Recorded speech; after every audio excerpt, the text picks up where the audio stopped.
Stan Bowman has some interesting comments about the Edmonton Oilers at the NHL GM's meetings in Florida. Meanwhile, ahead of tonight's game against the Utah Hockey Club, the Edmonton Oilers make a big roster move. All that and more today on Oilers Digest as we preview that one for y'all tonight. But first, if you haven't subscribed to the channel already, make sure you do so. If you're part of the 76% that haven't subscribed, folks, it is getting pretty juicy leading up to the Stanley Cup playoffs, and make sure you subscribe to the channel for any and all Oiler news. But without further ado, Stan's State of the Union. Yes, Stan Bowman was interviewed by TSN's Gino Reda regarding the state of the Edmonton Oilers. Of course, they went through a bit of a rough patch heading out of the Four Nations face-off, and Stan Bowman's thoughts on his team leading into the postseason. He said there was a stretch there leading to the Four Nations break and coming out of it where we weren't playing well. I would say we were out of sorts as far as giving up a lot of chances, not being careful with the puck, not managing the puck well,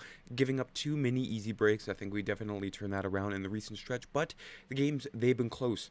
I think you've got to rely on your special teams and your goaltending when that is the case. Of course, heading out of the Four Nations face-off, the games against, the Flyers, the Capitals, the Lightning, and the Panthers there. I know when I did the game recaps, it was pretty much just, the same video each and every time, and it was just looking a little bleak regarding the state of the Oilers. But since then, the Oilers have, sort of bounced back, but although the Oilers have gone 31.6% on the power play in that span since February 1st, which is 5th in the NHL, they've scored 27 goals 5 on 5, which is bottom 5 in the National Hockey League. Their 5 on 5 shooting percentage is 6.7 in that span, and that's good enough for second last in the National Hockey League. That's a big reason why they've gone 7-9-0 in their past 16 games. Of course, Stan Bowman also talked about, expected goals in the Oilers just running out of luck when it comes to not being able to finish and putting the puck in the back of the net. Of course, we thought they addressed that problem last offseason there on July 1st with the acquisitions of Victor Arvidsson and Jeff Skinner. Even though Victor Arvidsson, he had a beautiful shot against the New York Rangers, their acquisitions didn't really seem to solve the finishing problem. And of course, Leon Draisaitl with the team on his back for the past 2-3 weeks, heck, maybe even the whole season. And another reason lots of people are pinpointing is the goaltending. Yes, with Stuart Skinner and Calvin Pickard. Of course, recency bias with, Stuart Skinner stealing the game against the New York Rangers and Calvin Pickard against the New York Islanders to an extent there with that beautiful pass in overtime. Many people pinpointed, goaltending, not, finishing or the lack of offense being the problem for the Edmonton Oilers. And Stan Bowman, he addressed that. He said, they both have it in them. Maybe the consistency hasn't been there, but I think they do get a lot of criticism, and I understand that on the one hand, but I think as a team, we didn't really support them as well as we should have, and I think when we're on a game, like we have been in spurts over the last stretch, we're comfortable in those close games, and we've been playing more of a playoff style the last 4 or 5 games. Now, of course, I can see both sides of the coin there with goaltending. Of course, with the Oilers giving up the high danger chances against, but you just need a save once in a while. I'm not expecting Skinner or Pickard to turn into Prime Hasek, Brodeur, Roy, Ken Dryden, go so on and so forth with fantastic goalies throughout the history of the NHL. You just need them to step up when it matters. Of course, you've heard me say this time and time again, but it's not a lot to ask for there. But Stan Bowman with his final thoughts on the Oilers and the way they've been playing recently.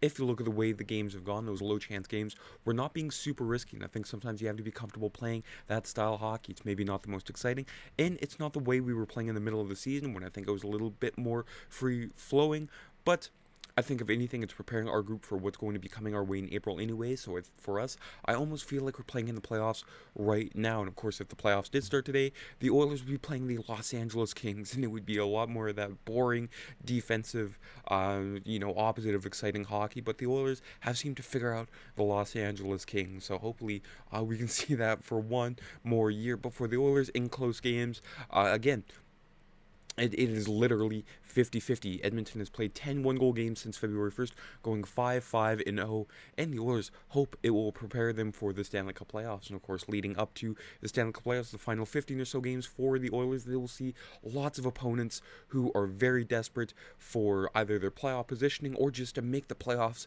in general. One of them is the Utah Hockey Club, who the Oilers will see tonight. But before we preview that one, folks, the doctor is back, yes, called up from the Bakersfield Condors after being sent down to the Bakersfield Condors a few months ago. The doctor, number 10, Derek Ryan, has been recalled. Of course, you're not expecting to be a difference maker with this current Oiler team, but he's a glue guy. That's exactly what this Oiler team needs. Of course, a few years ago they had Devin Shore, and a guy that just unites the locker room together. Not just a guy that can unite the guys together, but also an option for that fourth line center spot. Of course, the Oilers have tried Kasperi Kapanen there.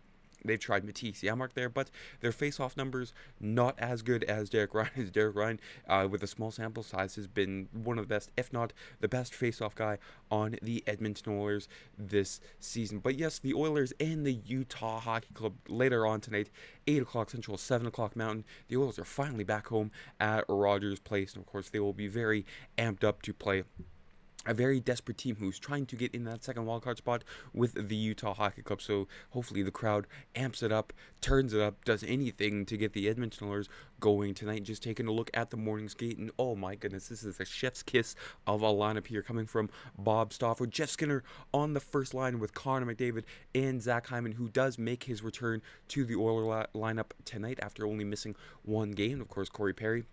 The ageless wonder Corey Perry alongside Leon Draisaitl, who is looking for number 50, goal number 50 at home tonight. Of course, he had an opportunity with the empty net on Sunday night against the New York Rangers, but I think he was saving it for the Oiler faithful at home with Connor Brown on his right wing. And I'm loving this third line here. Vasily Podkolzin, Ryan Nugent-Hopkins, and Victor Arvidsson. And lastly here, Matisse Yamark, Adam Henrique, and Kasperi Kapanen with Max Jones and Derek Ryan as the two extra forwards. And not only is Zach Hyman making his return tonight, folks, our Swedish Viking Mattias Ekholm right next to Evan Bouchard there with Darnell Nurse and Jake Wallman and Brett Kulak in Ty Emerson. Now that is a beautiful top six with Troy Stetcher and John Klingberg as the two extra defensemen, with Calvin Pickard getting the start in net tonight for the Edmonton Oilers. Of course, I did mention that Hyman and Ekholm, back in the lineup, and Tony Brook confirms it to be in the lineup tonight against the Utah Hockey Club. Now, just taking a look at the Utah Hockey Club, not to mention that, but the Oilers, of course, 4 points behind the Vegas Golden Knights and trying to shake off the Los Angeles Kings, who are, got a game in hand, but only 1 point behind the Edmonton Oilers. But of course, Utah 2 points behind the Vancouver Canucks in that second wildcard spot. So they will be very, very desperate. Not only that, but they also have to compete with the Calgary Flames in the St. Louis Blues there. Now, just taking a look at their lineup, of course, their jerseys here on Daily Faceoff, they almost look like, Team Iceland here from the second Mighty Ducks movie, which is just, fantastic design. Of course, those jerseys will probably change next year, but for a very bland design, very bland moniker, the Utah Hockey Club, I think they did a fantastic job here with Clayton Keller, Alex Kerfoot, and Nick Schmaltz, Logan Cooley, Barrett Hayton, Dylan Gunther, and then Lawson Krause, Jack McBain, and Josh Doan make up their top nine, with Michael Sarcone, Kevin Stenlin, and former Oiler Nick Bukestad there rounding out that forward group, which just, honestly does not look that bad on paper there. And of course, the defensive side, Mikhail Sergachev, who's been the workhorse on that Utah blue line so far this season, with John Marino, Olimata, and Sean Dursey, and then Ian Cole and former Edmonton Oiler Michael Kessel-Ring, with what seems to be, Karel Vejmelka getting his 12th straight start here. I got a hunch. I mean, he started the last 11 games. I do believe Jackson Stauber is the current backup for the Utah Hockey Club, with, Connor Ingram going through the player assistance program here. So Utah relying a lot on Karel Vejmelka. If I'm wrong, I'm wrong, but I think, Karel Vejmelka will get his 12th straight start there. You can see his last start came against the Vancouver Canucks with a 3-1 win there. And of course, Utah very inconsistent with the way that they're trying to, navigate through this lineup here, with Karel Vejmelka with a 2.45 goals against average and a .909 save percentage there. And of course, he was always a guy that I talked about here on the channel as a potential, pickup for the Oilers to, solidify their crease. As you can see there, 8th in goals saved above expected there. I mean, he's amongst the who's who of NHL goaltending, with Connor Hellebuyck, Logan Thompson, Igor Shesterkin, Andrei Vasilevsky, So Vimalka just got a contract extension too from the Utah Hockey Club. So he's a big part of their future. But for Utah in Edmonton, the Oilers have to come out with their guns a-blazing. They can't come out any slower than they did against, say, like the Anaheim Ducks 2 weeks ago. They know what Utah is fighting for, and Utah knows what Edmonton is fighting for in terms of trying to win the Pacific Division. So it'll be a very amped up, very fiery game tonight for both clubs, and it should be very interesting to watch. That is it for today's video. Let me know down in the comments what you think about Stan Bowman's assessment of the Oilers. Do you think he's wrong for not getting a goaltender and trusting his current tandem? Do you think he should have upgraded anything else? I know hindsight is 2020, but I'm very interested to know what you all have to say. But that is it. Enjoy the game tonight, folks. Let's go Oilers. We will be back with a recap tomorrow afternoon. Take care. Enjoy the game tonight, folks, and let's go Oilers. I'm Matt.